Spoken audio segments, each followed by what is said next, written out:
ಸ್ಥಾವರ ಲಿಂಗದಿಂದ ಇಷ್ಟಲಿಂಗದೆಡೆಗೆ ತಂದಿರತಕ್ಕಂಥದ್ದು ಬಸವ ತತ್ವ. ಮಂದಿರಗಳಿಂದ ಅನುಭವ ಮಂಟಪದತ್ತ ನಮ್ಮನ್ನು ತಂದಿರತಕ್ಕಂಥದ್ದು ಬಸವ ತತ್ವ. ಮಠಗಳಿಂದ ಮಹಾಮನೆಯತ್ತ ನಮ್ಮನ್ನು ತಂದಿರತಕ್ಕಂಥದ್ದು ಬಸವ ತತ್ವ. ಜಾತಿಯಿಂದ ನೀತಿಯಡೆಗೆ ನಮ್ಮನ್ನು ತಂದಿರತಕ್ಕಂಥದ್ದು ಬಸವ ತತ್ವ. ಕರ್ಮ ಸಿದ್ಧಾಂತದಿಂದ ಕಾಯಕ ಸಿದ್ಧಾಂತದಡೆಗೆ ನಮ್ಮನ್ನು ಕರೆತಂದದ್ದು ಬಸವ ತತ್ವ. ದಾನದಿಂದ ದಾಸೋಹದಡೆಗೆ ನಮ್ಮನ್ನು ತಂದದ್ದು ಬಸವ ತತ್ವ.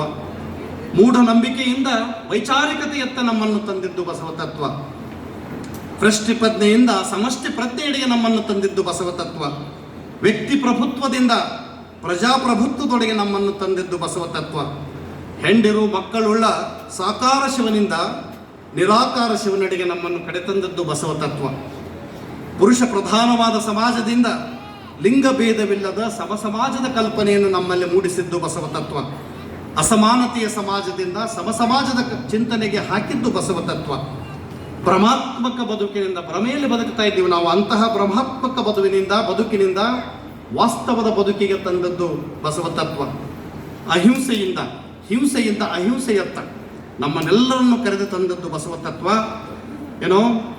ಧರ್ಮಕ್ಕೆ ವೈಚಾರಿಕೆಯ ಪಂಜು ತಾಗಿಸತಕ್ಕಂಥ ತತ್ವ ಅದು ಬಸವ ತತ್ವ. ಜಗತ್ತಿನ ಲೇಸಿಗಾಗಿ, ಇಡೀ ವಿಶ್ವದ ಲೇಸಿಗಾಗಿ, ಜಗತ್ತಿನಲ್ಲಿರುವ ಪ್ರತಿಯೊಂದು ಜೀವಿಯ ಲೇಸಿಗಾಗಿ ನಮ್ಮೆಲ್ಲರನ್ನು ಆ ತತ್ವಕ್ಕೆ ತಂದದ್ದು ಬಸವ ತತ್ವ. ಬಸವ ತತ್ವ ಜಗದ ತತ್ವವಲ್ಲವೇ? ನೀವು ಹೇಳಬೇಕು.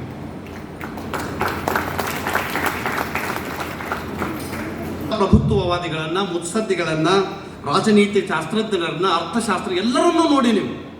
ಅವರಲ್ಲಿರ್ತಕ್ಕಂಥ ಎಲ್ಲೆಲ್ಲ ಒಬ್ಬೊಬ್ಬರು ಒಂದೊಂದರೊಳಗೆ ಸ್ಪೆಷಲೈಸೇಷನ್ ಆಗಿ ಹೋಗ್ಯಾರೆ ಹೊರತು ಆ ಎಲ್ಲ ತತ್ವಗಳನ್ನು, ಸಿದ್ಧಾಂತಗಳನ್ನು, ಗುಣಗಳನ್ನು, ಆದರ್ಶಗಳನ್ನು ಈ ನಾಡಿಗೆ ನೀಡಿದ ಏಕೈಕ ವ್ಯಕ್ತಿತ್ವ ಇದ್ದರೆ ಅದು ಬಸವ. ಹಾಗಾಗಿ ಇವತ್ತು ಆ ಎಲ್ಲ ಚಿಂತನೆಗಳ, ಆ ಎಲ್ಲ ಸಮಾಜದ ಸಮಾನತೆಯ ಹರಿಕಾರದ ಚಿಂತನೆಗಳನ್ನು ಒಂದೇ ಒಂದು ಸಂಗಮದಲ್ಲಿ ಕಾಣ್ತಾ ಇದ್ದರೆ ಅದು ಬಸವ ಸಂಗಮದಲ್ಲಿ ಕಾಣಲಿಕ್ಕೆ ಸಾಧ್ಯ. ಹಾಗಾಗಿ ನಾನು ಯಾಕೆ ಈ ಮಾತನ್ನು ಹೇಳ್ತೇನೆ ಅಂದರೆ, ಆರ್ಥರ್ ಮೈಲ್ಸ್ ಒಬ್ಬ ಪಾಶ್ಚಿಮಾತ್ಯ ಚಿಂತಕ ಬಹಳ ಅರ್ಥಪೂರ್ಣವಾಗಿ ಹೇಳ್ತಾರೆ. ಏನು ಅಂದರೆ, what ever the legends May say, it is pretty clear that the Basava is the only free thinker of India.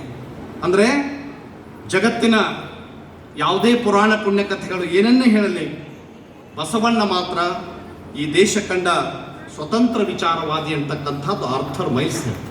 ಇದು ನೋಡಿ ಬಸವಣ್ಣನ ಬಗ್ಗೆ. ನಾವು ಬಸವಣ್ಣನನ್ನು ಅರ್ಥೈಸಿಕೊಳ್ಳೋ ಪ್ರಯತ್ನನೇ ಮಾಡಲಿಲ್ಲ. ಬಸವಣ್ಣನನ್ನು ಎಲ್ಲ ವಿಚಾರಗಳಿಗೆ ಬಳಸ್ಕೊಂಡಿದ್ದೇವೆ ಹೊರತು ಬಸವಣ್ಣನ ಚಿಂತನೆಗಳೇನು, ಬಸವಣ್ಣನ ವ್ಯಕ್ತಿತ್ವವೇನು, ಬಸವಣ್ಣನ ಆದರ್ಶಗಳೇನು, ಅವುಗಳನ್ನು ಅರ್ಥೈಸಿಕೊಳ್ಳುವ ಗೋಜಿಗೆ ನಾವು ಹೋಗಲಿಲ್ಲ. ಹಾಗಾಗಿ ನಾನು ಯಾಕೆ ಈ ಮಾತನ್ನು ಹೇಳ್ತೇನೆ ಅಂತಂದರೆ, ಬಸವಣ್ಣ ಸಮಾಜವನ್ನು ನೋಡಿರ್ತಕ್ಕಂಥ ದೃಷ್ಟಿನೇ ಬೇರೆ ಆಗಿತ್ತು.